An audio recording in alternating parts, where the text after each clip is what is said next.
dropping that knowledge on you. I could not make this shit up. With Kev Nash. Oh, Hercules. DJ Killer Kev. Boss. And Dizzle. Uh-oh. Let me tell you, boys, you can't make that shit up. The Inside. Real deal, straight up. Are you crazy? Hottest stories from the world of hip-hop. This is Ludacris. It's the big boss, Rick Ross. What up, it's your boy Young Jeezy. This is 50 Cent. Sports. Some of those dunks were the most incredible dunks I've ever seen. And what's popping in the DYT. I couldn't make this shit up. I couldn't make this shit up if I tried. I'm sad that I lack the talent to make this shit up. Here's Kev Nash, DJ Look, he ain't even looking. Right. Oh. You can't make this up podcast, Kev Nash. DJ Killer Kev. Hey, Dizzle. Episode 434. Appreciate everybody checking us out on YouTube, Facebook. Where else we at, Dizzle? Twitch, TikTok, Hey. Instagram. Did you say Hey. Instagram? We live, man.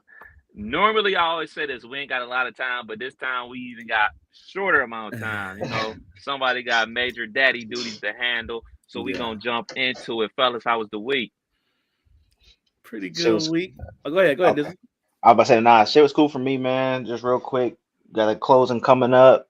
Yes, sir. I saw Sinners. Sinners was pretty good. Let me give a round of applause. If you haven't seen it, I recommend going to see it, man. I always give a little bit of more juice to like the original movies. I don't think it's based on anything, you know what I'm saying? Just a nice creative visuals. Like they had a story really behind what they was talking about. So it's a good movie, man. Definitely gotta check it out. You know how Ryan Coogler do? Yeah. Michael B. Jordan did a good job playing two characters because that could be corny, but I think he killed it. Yeah, I will watch it again. Kev, have you seen it? I know you're a movie buff.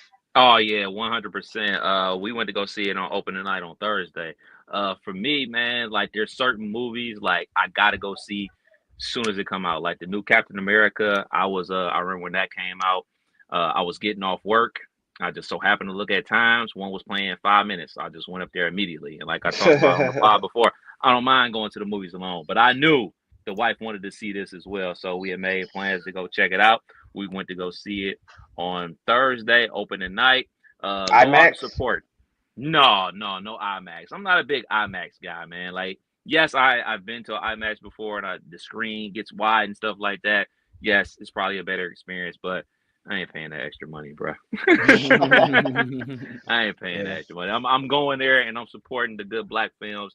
And it was A1, man. It's my favorite movie of the year, hands down. Like you just talked about, it's an original story. You know, Coogler wrote it, he directed it. Shoot, let's be real, man. Ryan Coogler is 5 for 5 with the movies he's made. You know, Fruitvale Station, Black Panther 2. Creed, and this. With that being said, Ryan Coogler does have 2 movies I'll never watch again. I'll never watch Fruitvale Station ever again in life, even though it was real good. And I'll never watch Black Panther 2 because the beginning is just too heartbreaking for me. So he got some smokers on his hands. Shouts out to Ryan Coogler. Shouts out to the entire cast. They crushed it, man. Killer, you said the people you rock with giving it mixed reviews. Yeah, man, I had hollered at some people because I've been up in the air. I'm not the big, like, I love the storyline as it was presented up until the vampire part. And that's when it was like, man, do I want to go see this for real? And my wife was like, you watched Black Panther, you loved it. Why wouldn't you? You like Ryan Coogler's work. Why wouldn't you? And I'm like, you're right. So we've been up in the air, but I got a friend that saw it. He said it was mid at best. And then I got 2 other friends that said it was top notch. So I'm going to roll with the top notch. Y'all both said it was good. So I think my one friend probably had a little too much 420, but I'm definitely gonna go see it. So yeah, no spoilers, but you being a music buff, you'll like it. Dope. You'll like it. Music buff. That's it for me though. I ain't had too much going on. Same here, man. Outside of going to see Sinners on opening night, it was big chill. Did a little bit of work over the weekend. Went to church on Easter Sunday, and now we're here Monday night in the city, man. Let's get it popping. Killer, what's going on with you, man? Man, I had a pretty good week as well. One thing that was kind of funny during my week is I I've told y'all I'm doing Wayne's Prom this upcoming weekend.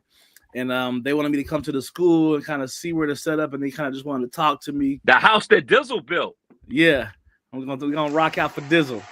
So I go up to the school on Tuesday. I meet with the teachers that were involved, and one of the seniors came down, and I was told that the person that did this last year received a playlist, literally just played the playlist in order and played every song to zero with like 5 seconds of pause in between each song. Dang, is he me?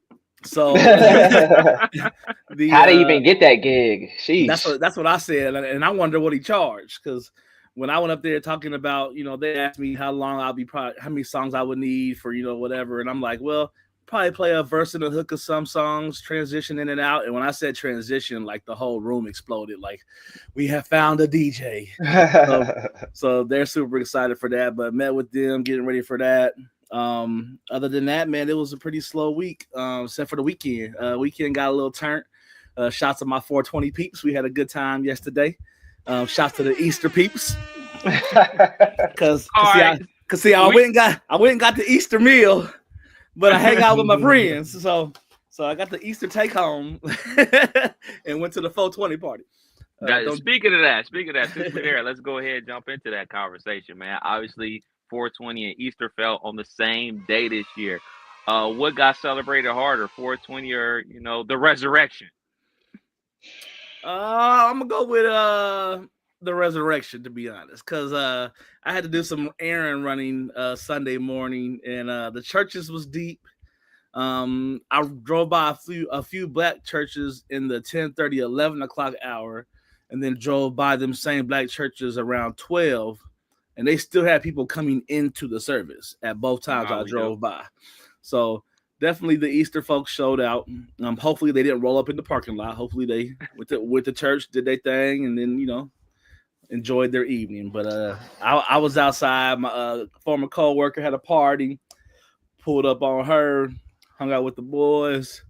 We had a good time. We actually hung out Saturday and Sunday, and I'm here to say my ability to day drink is no more. I can't drink from like 1 to 5 and then do anything in the evening other than sleep. So that's kind of what happened. Damn. We was playing. Bro, I'm older than you. I'm older than man. you, man. That's not supposed to happen, bro. I can still hang. We gotta pick one. We gonna day drink or we gonna night drink? But I can't do both drinks. Kev, what sneakers you bring out for Easter? What sneakers you have? Man, what did I wear on Easter? Man, I just wore some Vans to church. I just wore some Vans. It was real chill. I ain't break nothing out, but I did spend way too much money, like I was talking about on last pod, on sneakers last week, and all those shipments have been delivered. So I always talk about like my sneaker collection, and like my goal is to un-DS everything, get everything that I have in the collection worn by a certain date.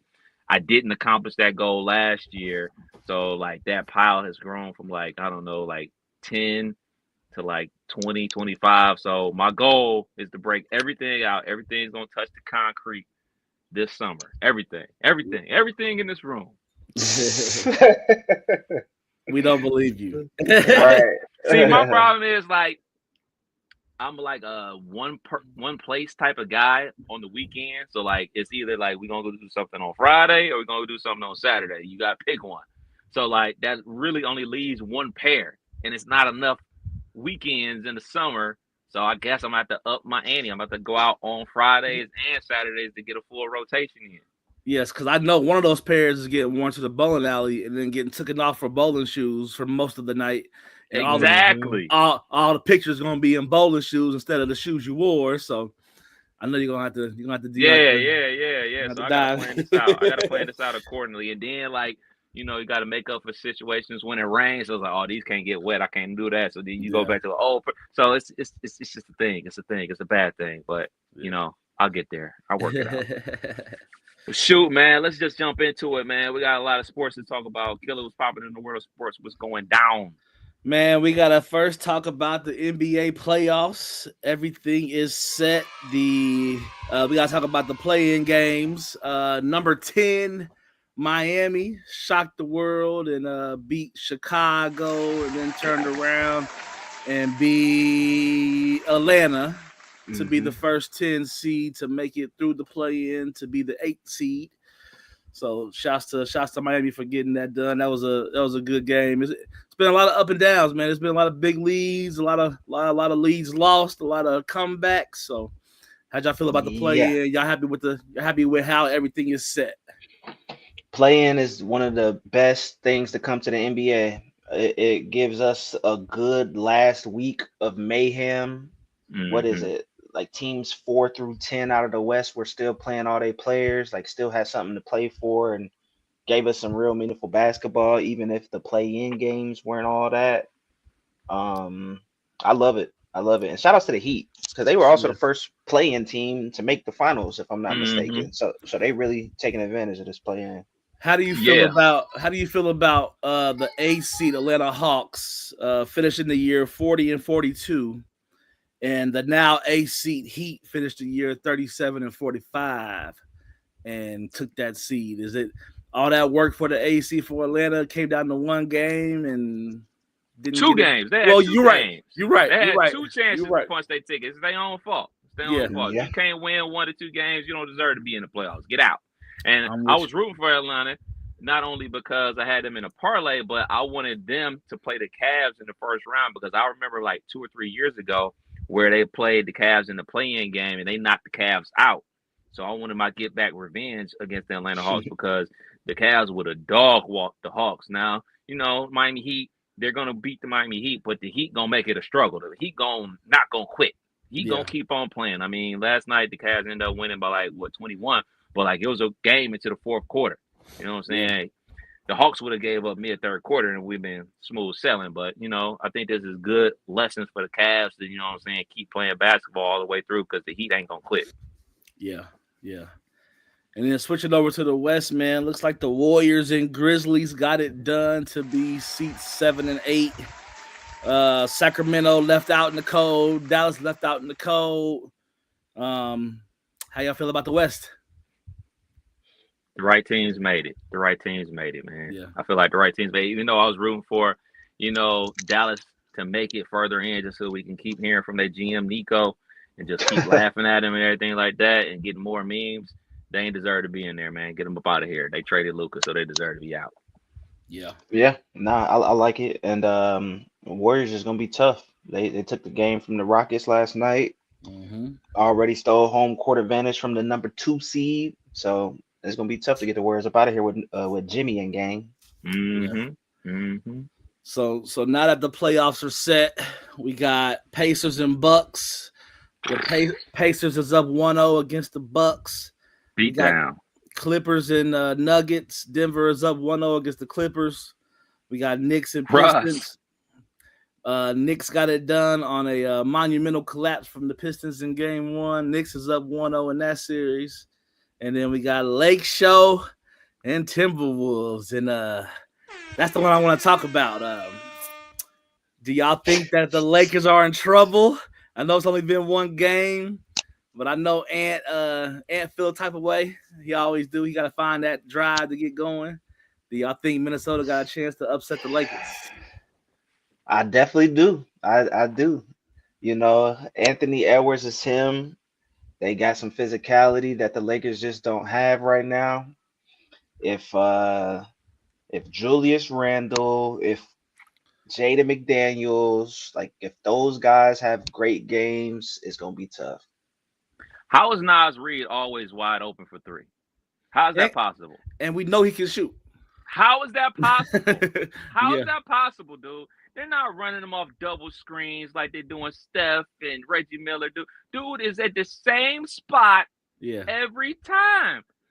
He doesn't post up. He don't do none of that. He shoot the 3. He shoot the 3 and block shots. That was terrible defense by the Lakers. Unacceptable. And it goes back to what we were talking about, probably like a month ago about the Lakers being so high ranked defensively. They're letting teams shoot the 3. You let a good 3-point shooter hit how many he hit? 7 threes on them? Ridiculous. But with that being said, no, the Lakers are still going to win. They have Luka. They have LeBron. The Lakers are still going to win. The Lakers will be making the NBA Finals. I'm standing on it. Yeah, I'm with you on that as well. To close out the rest of the playoffs, Boston and Magic. Boston's up 1-0. Cleveland in the heat. Cleveland's up 1-0. Looking good. Warriors and Rockets. Jimmy Butler, he don't like to lose. He don't want to be on no losing team. And he getting the job done in Golden State. They up on the Rockets 1-0. And that was it. So, back to the top. Who winning the series? Pacers or Bucks? I'm staying firm with the Bucks are going to win. Dame is back tomorrow night. Big game for Dame. It's on the way. Him and Halliburton got into it. It's going down. It's about to be Dame time. Yeah, I'm going Bucks in 6. I got Pacers in 6. Ooh. I think Pacers get it done. I'm trying to go to a game. We got Clippers and Nuggets. I think Nuggets get it done in 6. I think Clippers get it in 7. Ooh. See, I want to say the Clippers because I was impressed by how they play ball. But you said the Clippers in 7. I can't trust Mr. Harden for that long. I just can't. He balled out. Yeah. He did his thing. But as Russ giveth, he taketh away, and then he giveth again. Yeah. So I'm rolling with Russ and the Joker. I'm rolling with Russ and the Joker, man. I'm rolling with the Nuggets, man. I'm rolling with the Nuggets in 7. Nuggets in 7. Up next, we got Pistons and Knicks. Pistons may won a playoff series. I don't know how long, but I think they got a shot. I want to say them so bad, but I'm rolling Knicks in 6. Who you got, Dizzle? You know Detroit is your backup team. Yeah, I'm rooting for them, but it don't look good, man. I'm glad that they're there. Everybody just have fun. Nobody get hurt. Everybody have a good time. Shout outs to the Detroit Pistons. Yeah. But it's Knicks in 6. Lakers. Go ahead. Knicks in 7. Knicks in 7. So we Young boys is going to come. You know what? K didn't have a good game, but you know who did? Tobias Harris played pretty good. Like the veterans played good. Beasley played good. And they faltered down the stretch, what young teams are prone to do. But once they go back to Detroit, you can go ahead and book game 3 for the Pistons. You can take that to the bank. Yeah, hope so. Lakers and Timberwolves. The Lakers in 7. Lakers in 6. I got Lakers in 6. I think they gave that one. That was a filler game. I hate the filler games, man, because you need every single one. You don't want to give them no shot. You don't want to give them no momentum or edge, thinking that they got you. Because now this Monday night game, is it Monday night? Nah, Tuesday night is a must-win game. You can't go down 0-2 going to Minnesota. Yeah. Thunder and Grizzlies. I got Thunder in 5. Get the brooms out. Hey, man. Josh hurt low key. Josh gonna get one grenade off. He gonna get one off. He gonna get one. Look, man, I love the new era of basketball, and I don't want to get into that debate about what generation is better, what generation is soft, or anything like that. But the way that these newer teams lose basketball games is highly embarrassing. We talked about earlier in the season where the Hornets going back-to-back games where they're losing by 50 and 40 points. You just lost a playoff game by 50 points, bro. 50 burger. A 50 burger in the playoffs is crazy. You'll never hear me say that these dudes aren't more skillful. But do they have the passion to play? Do they have the will to play? Do they have the will to fight and to keep on fighting when you're down? Like, yeah, getting blown out by 20, 25, yeah, that happens. Like, all right, man, you cold, they're hot, whatever. But 50? Come on, man. That's unacceptable. And especially for a guy like a Ja Morant that plays with aggression, that plays with heart and passion. I don't understand how that's even possible. Yeah. Jaren Jackson. Soft. Where you at, man? How many rebounds? How many rebounds do you have? I didn't even look. 4 points, 3 rebounds. That ain't gonna get it done on nobody's team. Kill somebody, parlay. Yeah. Right. Boston and Orlando. I got Boston in 5. Orlando get 1. Boston in 4. Ooh. Sweep city. A sweepski? A sweepski? Yeah. Boston they on a mission. They might lose 2 games this whole series or this whole playoffs. They might lose 2. But they just head over heels better than everybody, bro. Like they don't have to lose more than 2 if my Cavaliers get there. You don't have to lose more than 2. So it's a sweeping sweeping the Magic for sure. Whoever they got up 5. next, they might lose one. 5. I got Boston in 5. Cavaliers in Miami. I got Cavs in 5. Cavs in 6. Cavs in 5. Cavs in 5. Should be easy. And the last one, Warriors and Rockets. I want to say Warriors in 6, but Houston, a young team that, you know, you can have a good time in Houston the night before the game and be a little fucked up. So, but they old heads. They've been there, done that. Jimmy Butler and Ben ran through H-Town. Some of them role players though, the Polinsky and company gonna be outside. I got Warriors in 5. Warriors in 6. Warriors in 5. So that closes out the NBA talk. Now we gotta get into some of the side NBA talk. Rich Paul says Dwayne Wade, LeBron James, and Chris Bosh was not a big 3. Big 420 vibes. How, Sway? That's where the whole conversation was, you know, started. Was they went down there and formed a big 3? How was they not? Yeah, he's tripping, man. Chris Bosh was an all-star at this point. He was a 20 and 10, easy buckets. Like, he was one of those players that was changing the game with being able to shoot, big man, put the ball on the floor, stretch 4. So, nah, man, that's definitely a big 3. Yeah, big cat. Crazy. Big Crazy talk. And this is part of the reason why, you know, the certain fan base of the NBA don't like LeBron James, because people connected with LeBron James say stupid shit like this to prop up LeBron James. Like, well, there wasn't a big 3. Like, wait, what? Everybody knows it's a big 3. They were the big 3. Yeah. The inaugural big 3. It's ridiculous. I love Rich Paul and everything that he does, especially on the business side, but that's just crazy talk, man. That's just crazy talk. Yeah. Special shout out to Pops, man. Greg Popovich, one of those coaches in time and space where I didn't really fuck with the Spurs for a long time, but you had to respect it. I called them the old YMCA niggas. Them niggas will show up and just YMCA you to death with just fundamentals. And we sending big prayers up to Pop, man. Reportedly, he had another medical episode at a San Antonio steakhouse and was taken away in an ambulance. He's already suffered a stroke back in November, and he hasn't coached the team in a full-time capacity since then. So we just sending love and prayers out to him, man, hoping everything heads in the right direction and you get to enjoy the rest of your life the way you want to. So we praying for you, Pops. Most deaf. He seems like a real private person that don't want no smoke on the camera side, kind of like our podcast brother who told us his birthday was 4 days after. You know what I'm saying? I can see the resemblance. I see what's going on, Pops. Yeah, he keeping it low. He keeping it low. Other than that, man, we got the NBA or NFL draft going down on the 24th, 25th, 26th in Wisconsin, Lambeau Field. Y'all ready for this? Y'all ready for this draft? I just want to see where Shador and Travis go, man. Those are the 2 names I'm really looking for. Yeah.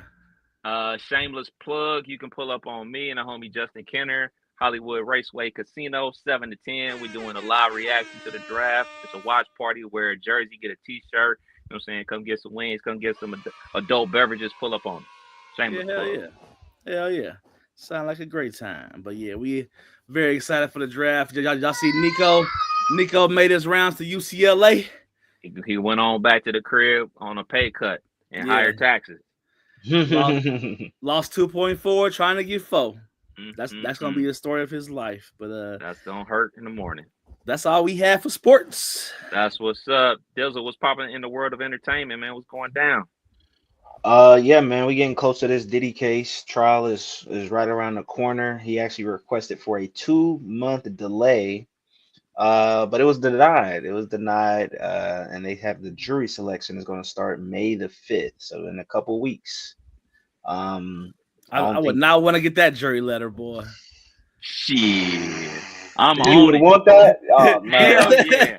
I'm keeping it low profile, and then as soon as the case is over, I'm writing my book.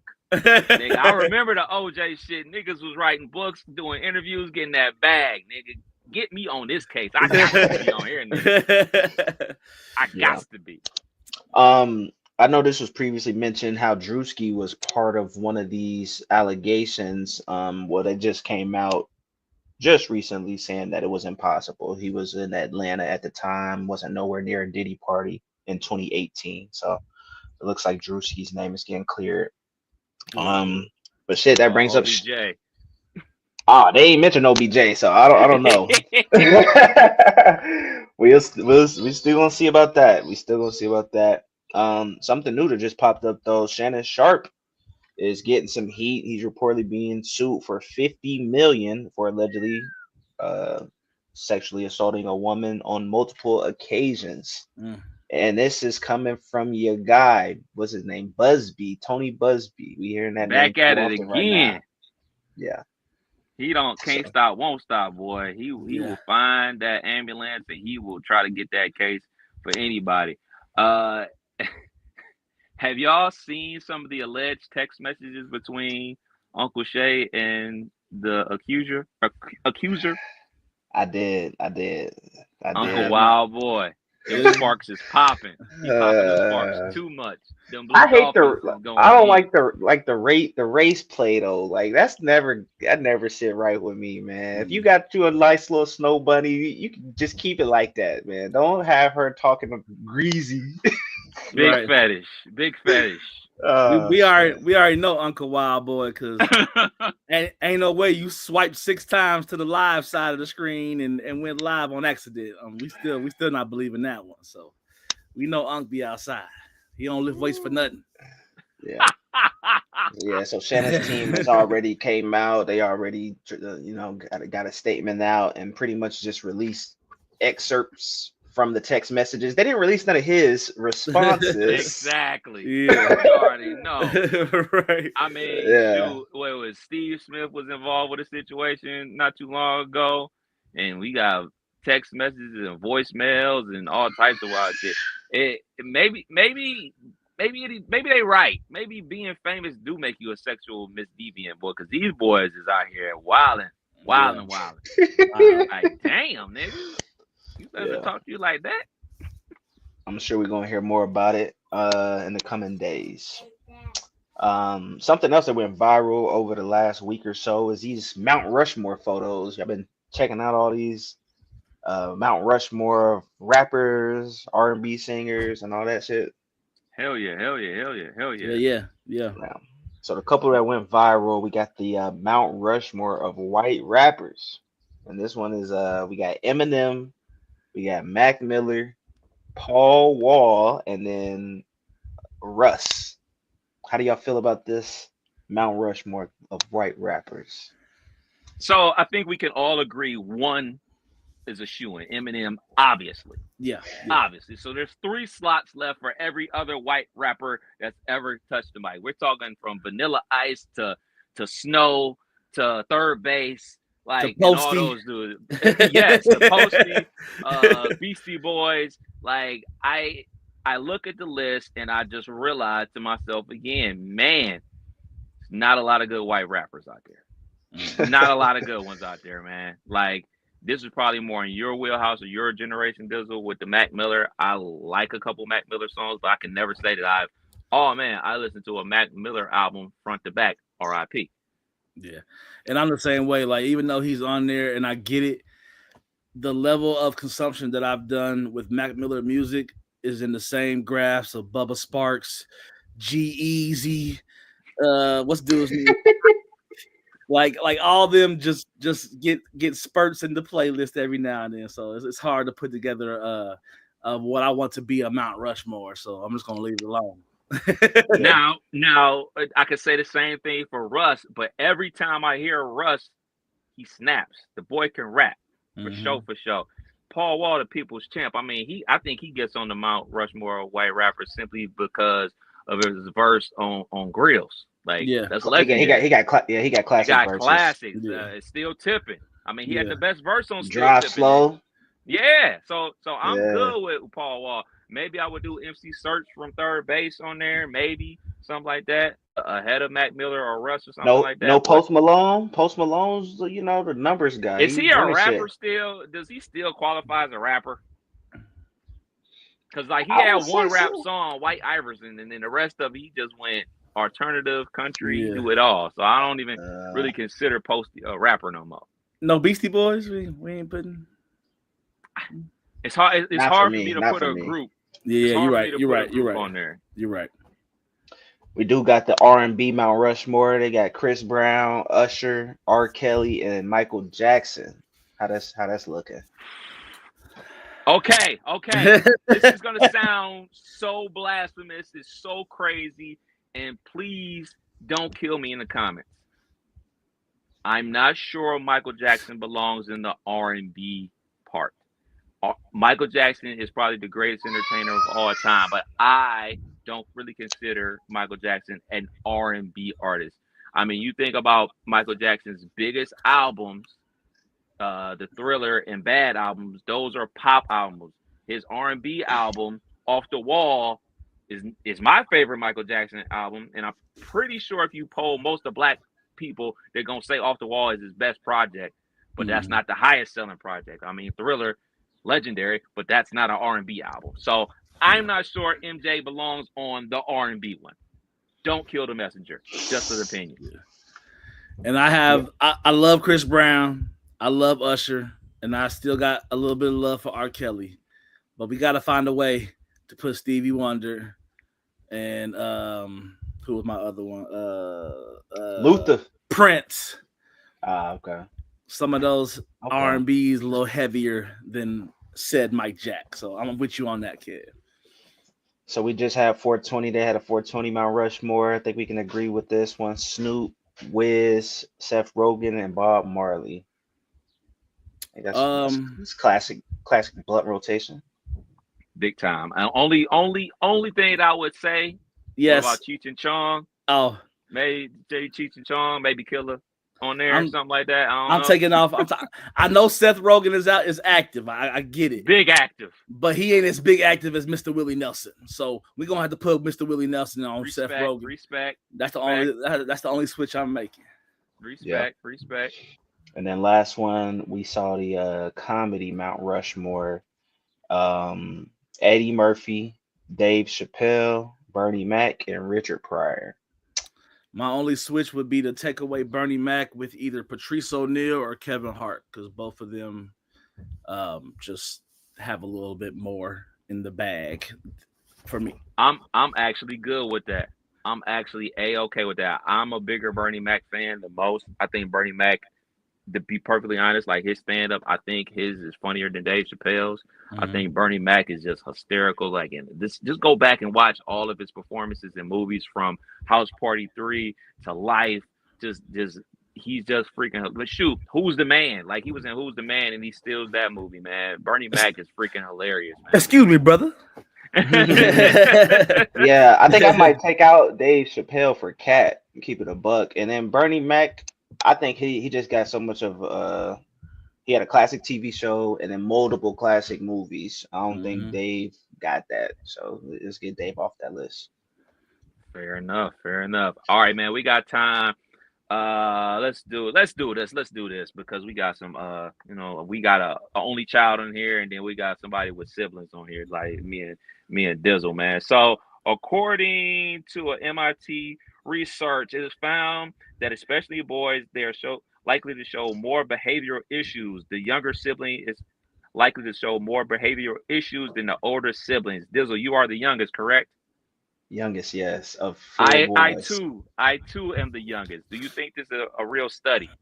No, out of the four boys, I'm the most well behaved. I got my head on my shoulders. They was the experiment children. So, yeah, I disagree with this as well. I definitely gave my mom less headaches than my brother did. Only thing I ever did wrong was break curfew. I was a model student. I'm still a model son. My brother's a scumbag. And I'm only saying that because my mom listened to the pod last week and she put me on blast. But Killer, you have 3 daughters. You have 3. So what do you think about this? I know it's like kind of specialized in boys, but you have 3 young ones. Yeah, my younger 2 are 2 and 3 are a little bit more I would say, mischief than one. But one is just like me in the sense of very active, just all around, wants to be involved in things, don't want to see nobody she love or care about feel away about nothing. So like she does her best to like be cordial and do the right things. But child 2, she had a spout there during that pandemic where she said, fuck school, I'm not going, and you can't make me, you can drag me there, but I'm gonna sit there and cry till you come get me. And like we had some issues along the way. So I would say that's somewhat true that the younger ones get into it a little bit more. So I don't know, man. Youngest are model children, man. We are the best. Shout out to us. Shout out to us. Well, there it is. Another episode of You Can't Make This Up podcast. Kev Nash. DJ Killer Kev. Hey, Dizzle. We out till next week. Peace. What up, bud?